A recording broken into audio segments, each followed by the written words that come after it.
But the bigger the claim, the more evidence, the more rational evidence you want. So with something like the resurrection of Jesus from the dead, you want to see, right, what can we reason on? Well, first of all, there's the claim. Does it make sense? Do the documents actually carry any level of authenticity in which we find the record of the resurrection?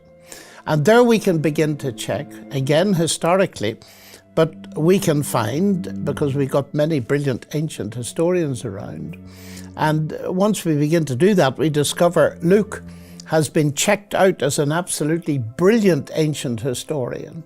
And all the details of the things that are easily checkable, place names, names of city officials, nautical terms, terms for winds, all this kind of thing, they check out perfectly. And so that gives you an a priori reason, ground for trusting what Luke says. And so that builds up. Now we could go into more and more details. That's the level that you get from history. But then there's argument.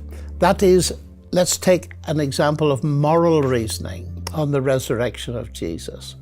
The people that claim he had risen from the dead were the early disciples. They went on to live exemplary lives, and they died for their faith that Jesus rose from the dead. Now, many people say they made the story up and so on, so that they knew it was a lie.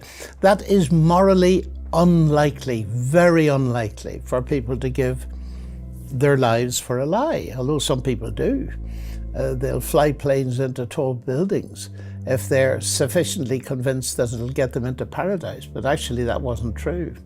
So we need to push into this really hard at the historical level. We build up an impression, and then we ask another logical thing, which is evidently to do with reason, and that is this: if this claim is true, does it have any consequences that we can actually get to grips with existentially right now?